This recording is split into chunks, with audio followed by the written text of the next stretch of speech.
Hi friends, hello నమస్తే, welcome to Kavitha vlogs. Friends అందరూ ఎలా ఉన్నారు? నేనైతే చాలా చాలా చాలా బాగున్నాను. అండ్ మీకోసం ఒక కొత్త రెసిపీ అండ్ చాలా ఇష్టమైన రెసిపీ ఈ రెయినీ సీజన్లో మనం చేసుకొని తింటే చాలా అంటే చాలా బాగుంటుంది. సో ఆ రెసిపీని మీ ముందుకు తీసుకొచ్చాను. అదేంటి అంటే క్యాబేజ్ 65.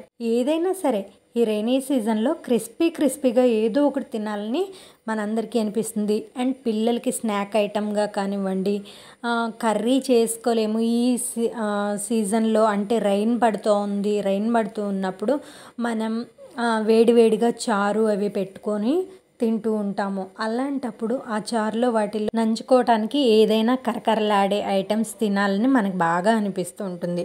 సో అందుకే మీకోసం ఈ రెయినీ సీజన్లో నేను ఈ క్యాబేజ్ 65 అనే రెసిపీని తీసుకొచ్చాను. సో లేట్ చేయకుండా ఈ వీడియోని స్టార్ట్ చేద్దాము అండ్ ప్రాసెస్ ఎలా చేయాలి ఏంటి అనేది తెలుసుకుందాం.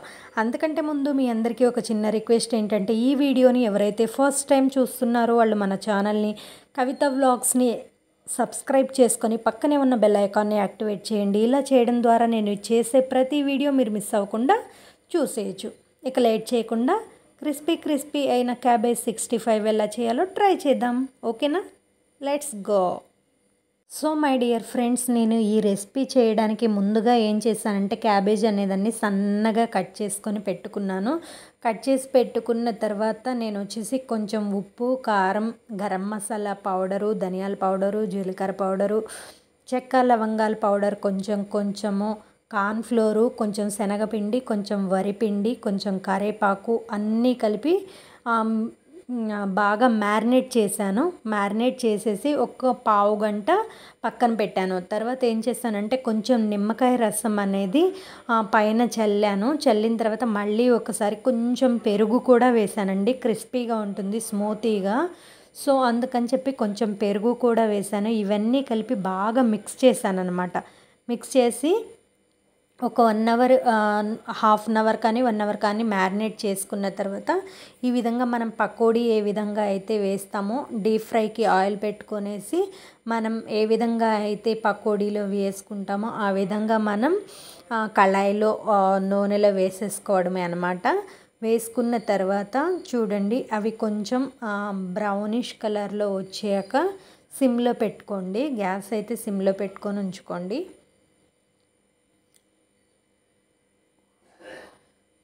సో కొంచెం గ్యాప్స్ ఉన్నాయన్నమాట.